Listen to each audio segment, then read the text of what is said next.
जिंदगी मेरे हाथ से रेत की मानन फिसल गई, दरिया को पार करके मैं साहिल पे मर गया।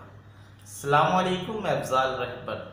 ये वाली दो लाइन मेरी पिछली जो गज़ल थी कि मैं दुनिया की भीड़ में कुछ इस तरह खो गया कि मंजिल मेरे करीब थी और मैं सो गया, इसमें से मिस हो गई थी। तो जिसने वो गज़ल नहीं सुनी है प्लीज़ वो गज़ल सुन लें, अच्छी है, काफ़ी अच्छी गज़ल थी। वो मेरी खुद की लिखी हुई थी। खुद की लिखी हुई से याद आया कि एक आज आपकी खुद की हुई मेरी आज फिर सुनाता हूँ। एक्चुअली दो चार लाइन मुझे बहुत दिनों पहले मेरी कजिन सिस्टर ने सुनाया था,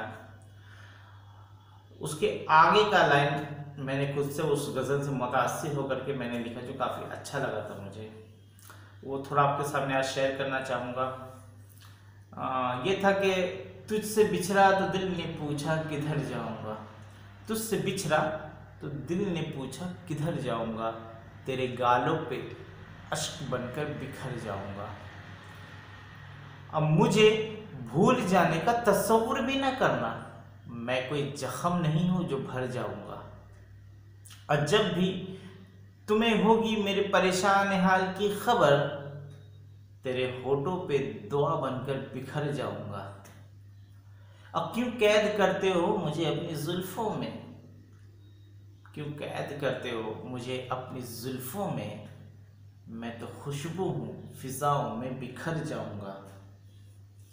और चिराग चिराग मानंद रोशन होगा घर मेरा, जब अपने साथ लेकर कमर जाऊँगा।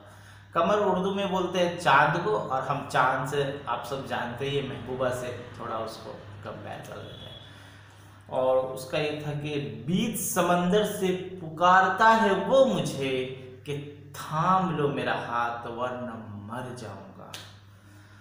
और इश्क के समंदर में उतार तो दे मुझे, प्यास बुझाने पी पूरा सागर जाऊंगा।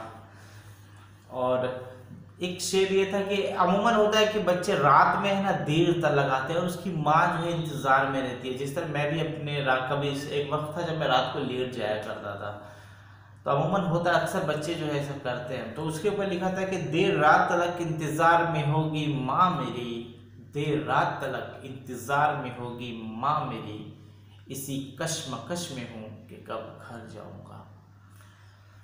और ताकि हर साए में खौफ नजर आता है मुझे, अपने अश्क से बचकर किधर जाऊंगा। एक लास्ट लाइन थी कि जब अफजाल पे नजरे करम फरमाएंगे आप, जब अफजाल पे नजरे करम फरमाएंगे आप, आपकी आंखों के समंदर में उतर जाऊंगा। सर ये बस जो टूटा फूटा मुझसे लगा मैं सुना दिया यार। मैं एक्चुअली अपने आप को शायर में समझता नहीं, बस थोड़ा बहुत कभी लिख लेता था बस। तो यार अगर आपको अच्छा लगे तो लाइक करो, सब्सक्राइब करो, शेयर करो, कमेंट करो यार कि कुछ अच्छा लगे। और मेरे पास शेयर कर दिया करो यार, थोड़ा क्या है कि इससे क्या होगा, थोड़ा वीडियो आगे तक जाएगा। शेयर कर दिया करो। सो होपफुली वीडियो आपको अच्छी लगी हो, पसंद आया हो।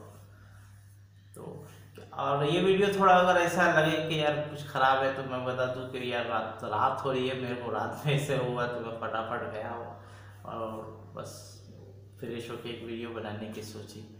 और ये जुनून होता है यार, ऐसा नहीं होता है कि यार आप प्लानिंग के साथ कोई काम करते, बिल्कुल नहीं। आपको मैं बता दूं, प्रिय प्रकाश का एक वीडियो मैंने जो शूट किया था वो रात को 2 बजे मैंने एक्चुअली शूट किया था। तो ये ज़रूरी नहीं होता है कि हम दिन में रात में कभी, बिल्कुल नहीं। ये एक जुनून के ऊपर आपको कब किस वक्त आपको बस उसका ये हो तो बस उसके। अभी भी थोड़ा अलग लाइट आ रही है, मैं देख रहा हूँ कैमरे में जिस तरह से, तो वो रात का है। तो ठीक है, थैंक यू वेरी मच। आप काफ़ी अच्छा सपोर्ट कर रहे हैं, आम पब्लिक से मैं बात कर रहा हूँ कि काफ़ी अच्छा सपोर्ट कर रहे हैं। मैं उम्मीद करता हूँ किसी तरह से प्लीज़ मुझे सपोर्ट करते रहें और ये मेरा वीडियो को आगे प्लीज़ फॉरवर्ड करते रहें। So thank you very much. अस्सलाम वालेकुम रहमतुल्लाह।